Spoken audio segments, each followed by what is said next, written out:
Welcome to Community Connections with Children's Services Council of St. Lucie County. I'm just one of your hosts, Sean Boyle, and with me is Ashley Mock. And thanks to the great partnership we have with WLX TV, the St. Lucie County Schools television program, our little radio program that is once a week on WFLM becomes a TV show. It's like the magic week, I feel like. It's magic week. So if you're listening to us on the radio, make sure you check out WLX TV both on Facebook and on YouTube. And if you're watching us on TV, on Sundays at 10 a.m. on 104.5 The Flame, we come to you every week. Now, this little half-hour radio/TV program, we do a couple things on this program. And it's about connecting you, the listener, and the viewers to what resources and things that are available in St. Lucie County, particularly this particular show, ways to get involved to make a big difference in our community.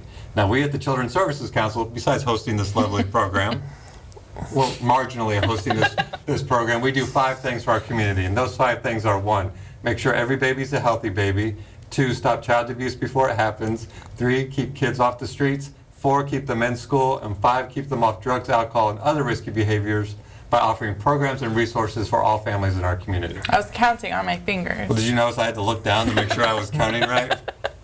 I told you need coffee this morning. I don't know what it is. So Sean talked about those priority areas, but there are a couple different ways that you can learn more about all the programs that are included in those. And one of them is on our website, which is cscslc.org. We've got a list of all of our funded programs there, along with some success stories about families who have utilized those programs.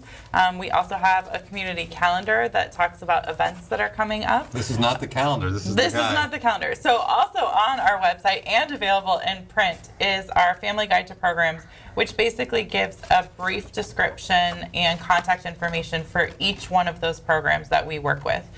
So this is available on our website as a PDF.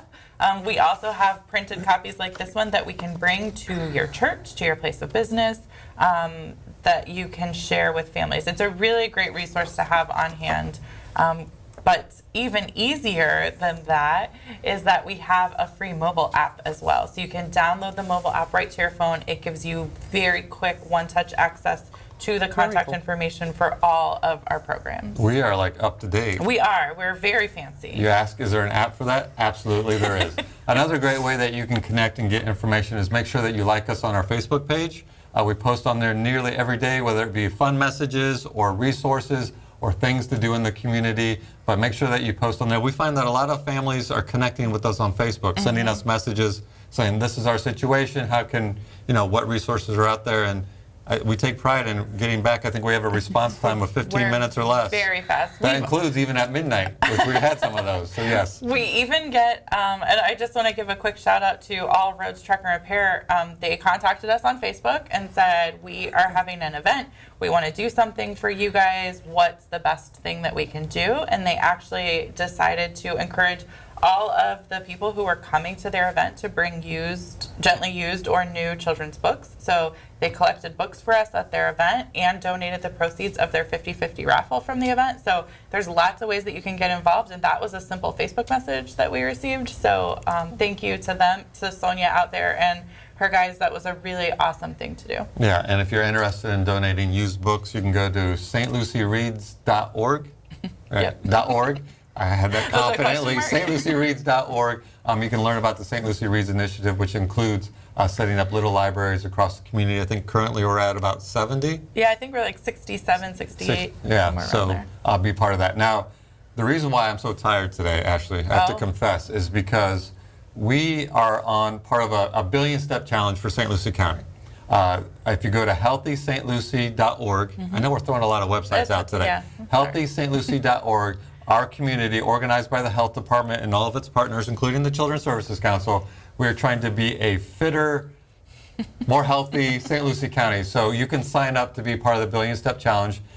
People are going to sign up. They're going to track their steps, whether they use a smartwatch, a Fitbit, or you can just use your phone, because your phone will track everything, apparently. And you upload your steps, and we want to get to 1 billion steps in St. Lucie County. The reason why I am so tired today is because we have a team called the Children's Services Council team, of which Ashley and I are on that team. And I am carrying all the walking steps. That is not true. I have logged in over 300,000 steps since this challenge. I think you're at like 12. That's not true. I have more than that, I think. She doesn't. She does not. folks. Maybe I need to sync. I told you, I downloaded the app so that I could sync it right to my Apple Watch. But all Working kidding it out. aside, we want you to join. Well, first of all, join our team. I need the help. We need the help. But if you go to healthystlucy.org, you can sign up. They even have an app, so it's really seamless to do. It's very easy. Everybody can do it, but track your steps, become part of the people, because we're going to reach 1 billion steps, I think, rather quickly. I agree. Because I'm like, for the year, I'm averaging almost 9,000 steps a day, and I think I'm at like 200 or 300,000 steps, Yay. and I'm like at the bottom of the list. There are crazy people out there that are walking like 25,000 steps a day. There are some people that are way up on that list. Not crazy, fit, athletic, healthy people, dedicated. But make sure you sign up. Go to healthystlucy.org. It's fun. It's great. You can do it at your workplace. You can have little competitions. You can join teams that need help. So join the Children's Services Council team and become part of our team so that we can rise up from the bottom and I don't have to carry this team anymore. I think we're in the middle still. You're not. I think you're being dramatic. Anyway, one more thing that I wanted to mention. It is starting to warm up in our community, and believe it or not, Those 2 weeks of winter are over, they're folks. done. We're past that. But as we move into March and the following months, we know that our families are going to be in and around the water. And I just wanted to, and we talk about this all the time, but it's so important to ensure that your kids are safe around the water. And that doesn't just mean keeping your children safe while you're supervising them, but if you have a pool and you do not have a fence or a locked gate or locked doors, it's not just your kids who are in danger, it's all the kids that are in your community. So we really need to be aware of it. We've already had too many incidents this year. 2017 was actually the highest number of drownings or near drownings that we've had in our community in a very long time. So we've got information up on our website, on our safety tips page, specifically about water safety, and links to the county and to Safe Kids, which are both two local organizations that dedicate time and energy to water safety lessons. I know the Sheriff's Department is already pulling together a plan to provide lessons the week of spring break. So if that's something that you're interested in for your family, pay attention to Facebook, pay attention to our website. We'll share all the information there. But it's so important that we make sure that we keep our kids safe And around water. we always say that if you're, let's say you're at a pool party with your kids, right? You get invited to a pool party. That happens a lot. And if you're not really sure who the adult is that's watching the kids, then it's you. And watching the kids does not mean, hey, the kids are playing in the pool, I'm going to check my phone, I'm going to read a book, I'm going to talk to somebody. It's watching the kids and watching the water because, I think, I always assumed until we started doing the show and talking to people that, when you drown, it's going to be, you're going to hear splashing and it's going to be thrashing. It is silent and it's quick and you really won't know until it's almost too late. Yep. So make sure that you're watching the pool. We're not trying to scare you. We're just trying to say be vigilant. And we'll also, at the summer, we always partner with the county to offer reduced swim lessons, reduced cost swim lessons for the community. So we'll continue to update them about that as well. Yep, we should have information about that probably in March. We're hoping that we've got all of those details nailed down. But the Sheriff's Department is doing a really great job. They have actually trained some of their school resource officers as water safety instructors. So they will be out teaching this summer and that week of spring break. So there's a lot of opportunities to get lessons for your kids. We just need to make sure that everyone's taking advantage of them. And anybody that's from the Midwest that happens to be watching the show, they're talking about swimming in February? Yes, we live in Florida, folks. We live in Florida. It's already hot here. All right, so we have two great guests that are waiting patiently. Are they? I don't know. Maybe impatiently. No, we have two great guests, and I'm really excited that one of them is back with us after a brief hiatus. Yes. Thought she was going to move somewhere else. I don't know why. It's like the mafia. We pulled you back. But we've got two lovely ladies from the Guardian Ad Litem program, and I'll let you guys kind of explain what that means, because I think there are a lot of people in our community that maybe have heard that before but don't really understand what it is. So Paula, do you want to do that first? Give us kind of an overview of what Guardian Ad Litem means. Sure. And when people hear that, what they might What think. does it mean? We're the best kept secret. That's what There we you are. go. I like That's that. what we are. But thank you for allowing us to be here. It's a great opportunity to get the word out. The Guardian Ad Litem program, we are a state-funded organization, which really means we need volunteers. I like that. We need volunteers because the core of our agency is volunteers.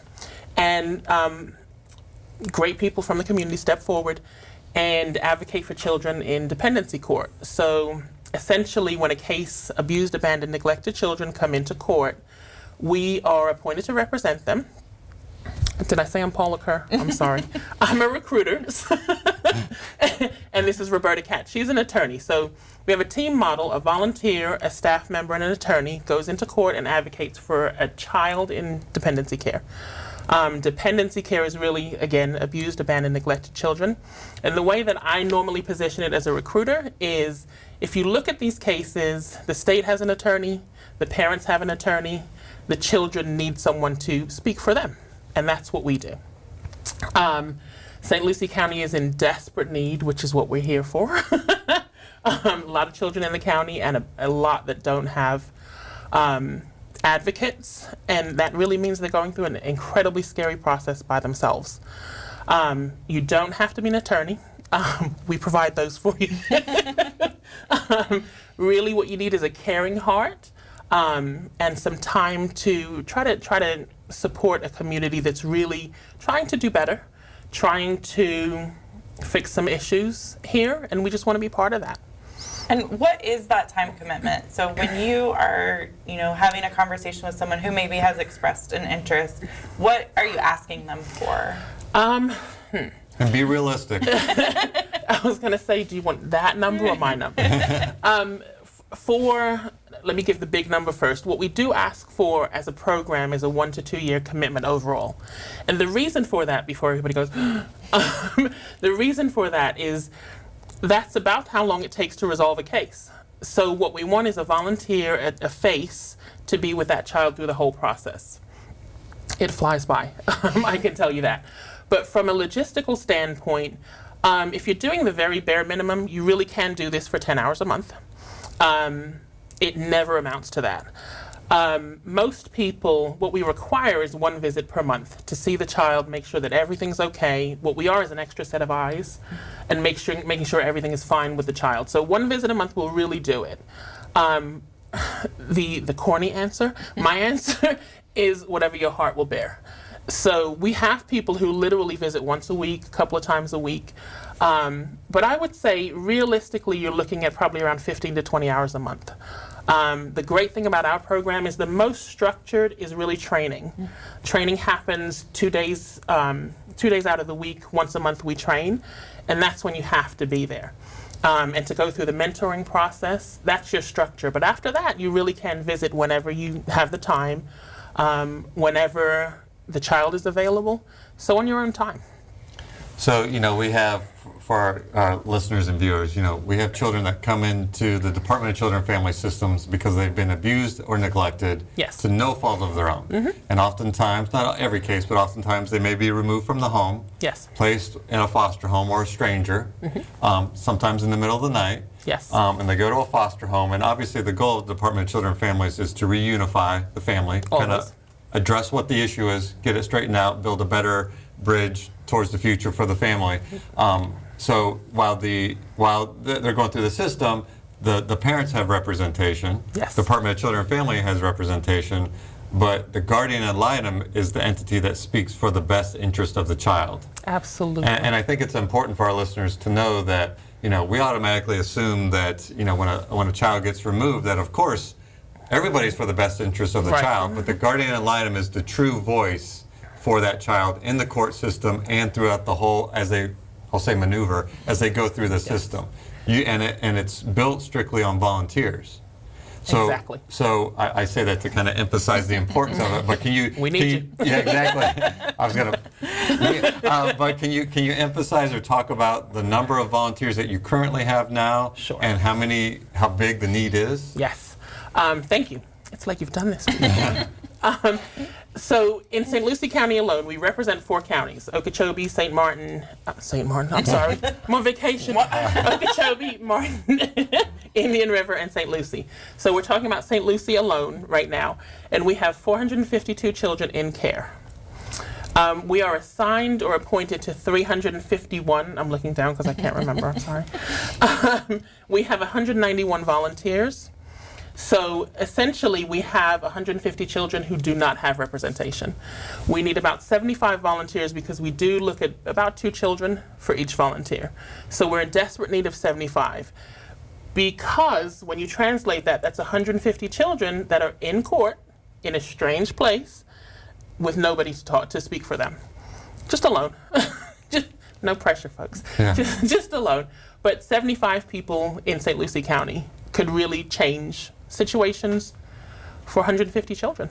That's what we need. And so I don't want to go on like the dark, deep end of this, but Roberta, what happens when there's no one to speak for the child? Like, what are some of the conversations that happen? You know, Sean said there's an attorney for the parent and there's an attorney for DCF, but if no one is there, Yes. what happens? Well, I think the most important thing of what Sean said, and I was going to emphasize it if he didn't, was that we're there for the best interest of the child, and that is not the same as the child's wishes.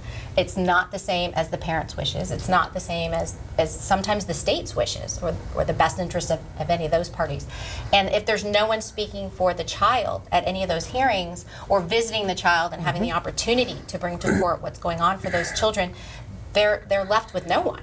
That means there's nobody in that court, even though you're discussing this child, nobody's in that court saying, you know what's in the best interest of that child. It means everybody's fighting for their entity and nobody's fighting for that child, even though on the base level, everybody is there for that child. I mean, that's why you're in court. You're in court for that child who's been abused, abandoned, or neglected, and nobody's actually saying, you know what this child needs?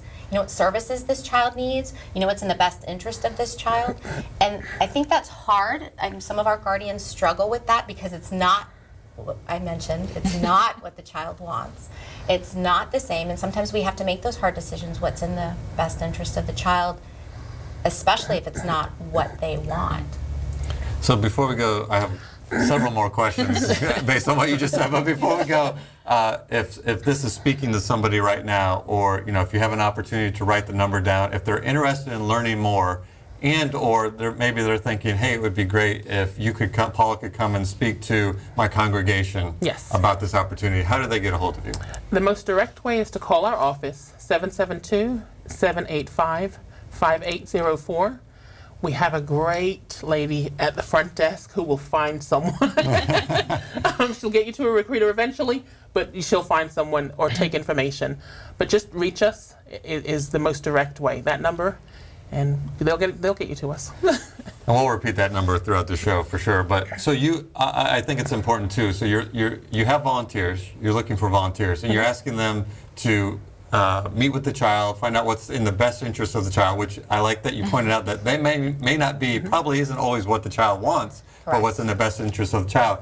But you just don't have these volunteers and say, go at it, go to court. You clearly have attorneys that provide guidance as well. Yes.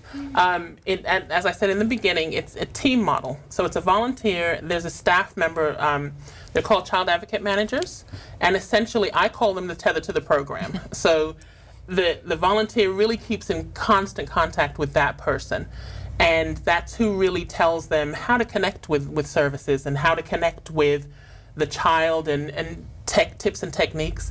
And then the third part of that tripod, if you will, is an attorney like Roberta, who really gives us the legal frame. So you're never in it alone. There's training, there's monthly trainings to connect with the community and support all the time. Her phone is always going off in the middle of the night. It just is. I probably shouldn't say that, but it is.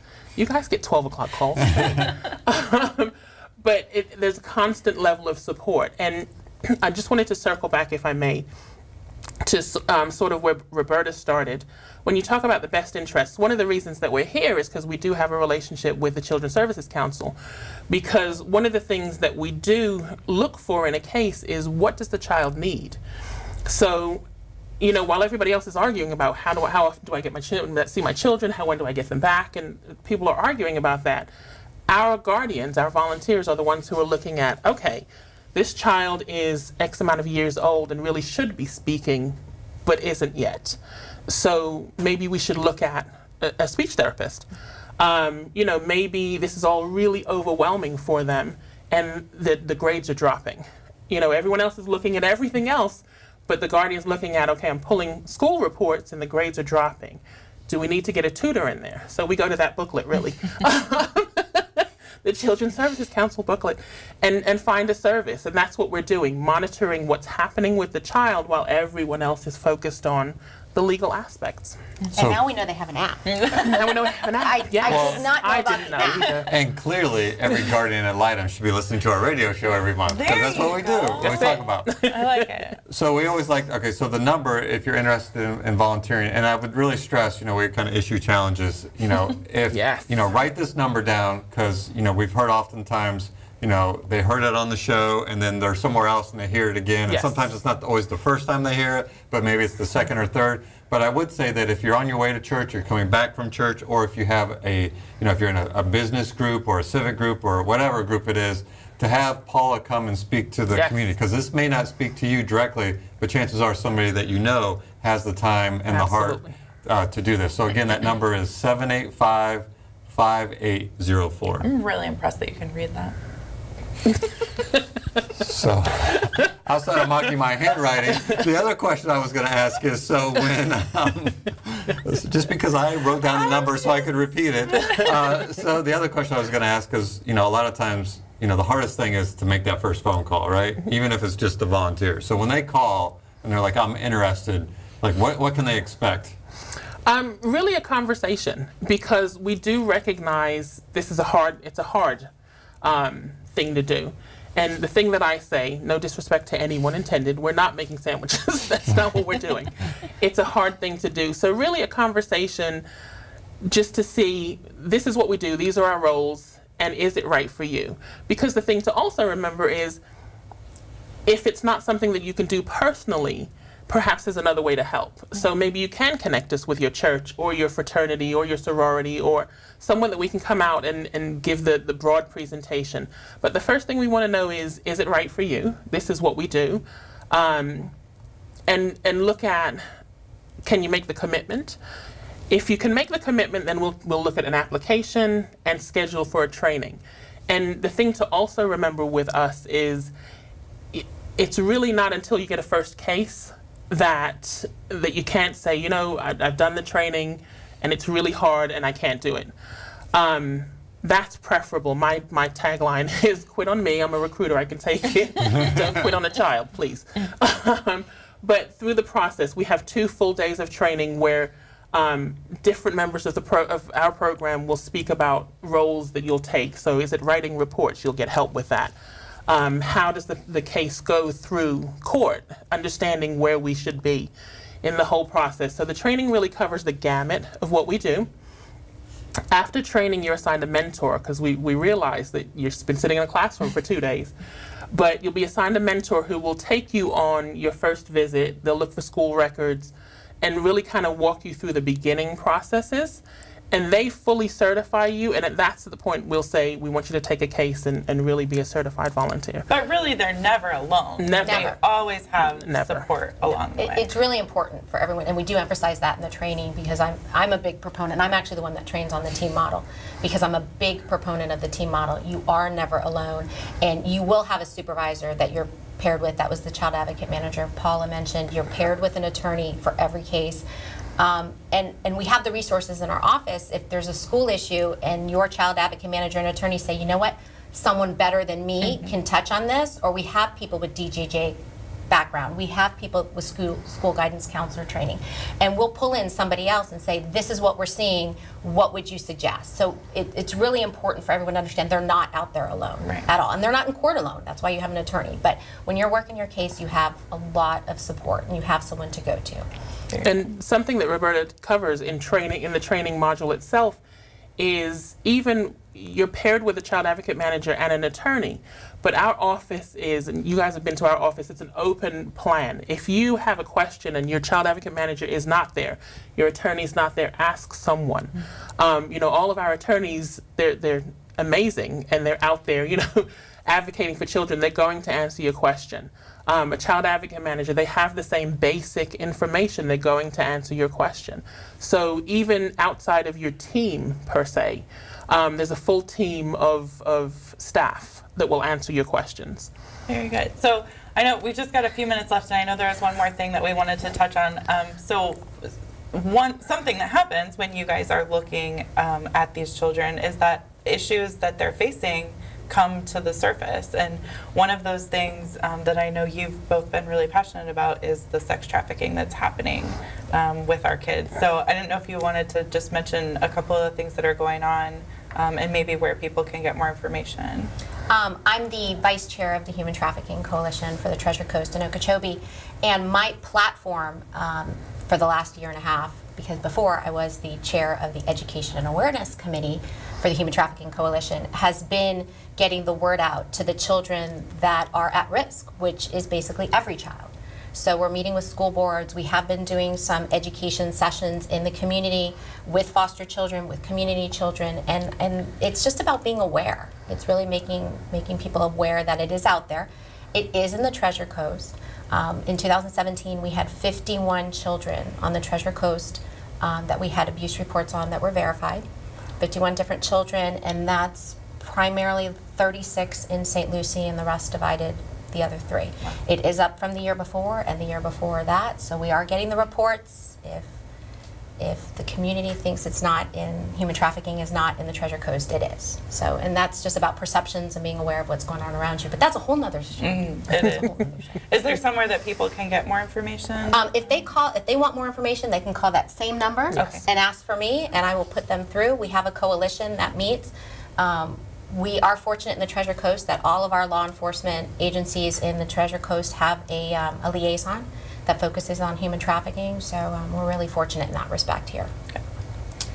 You know, and I'm sitting at this table and I'm thinking, you know, all of us have experience with abused and neglected children, you know, through various roles, whether they be current or past.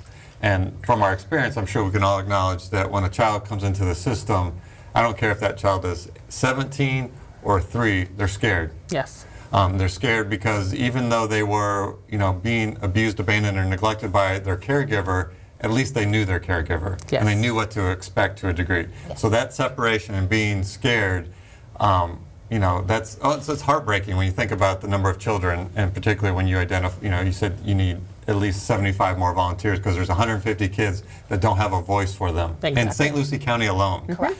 So again, you know, I'm just trying to make a plea to make sure that you sincerely consider and or pass along this information to all of those that you know and or love to see if they can get involved. And again, the number is 772-785-5804, and that's to learn how to become a voice for these children by becoming part of the Guardian Ad Litem program. And I will say, we've known the Guardian Ad Litem program a long time. Your former director, Vern Melvin. Yes. We know Paul really well. We've come and spoke to your volunteers. And I will say, you know, if you're thinking, oh, I'm too old or too young, when I've gone to speak to all the volunteers, it's like, it's a who's who. It's like you have, you know, I'm like, are you old enough to be a volunteer? And then, you know, the whole spectrum. Yes. And you've got people that are working professionals, you have people that are Sure. retired, and you have mothers, fathers, grandparents, everything in between. So really, if you have the time and the commitment and the passion, you have the opportunity for them to make a difference. Absolutely right. All right, again, Sean. 78. I believe strongly about this. The number is 772-785-5804. Thank you very much for coming on the show. Thanks Thank you for us. having Appreciate us. it. And thank you for listening. It's a weekly radio program on 104.5 The Flame, a monthly television program on WLX TV.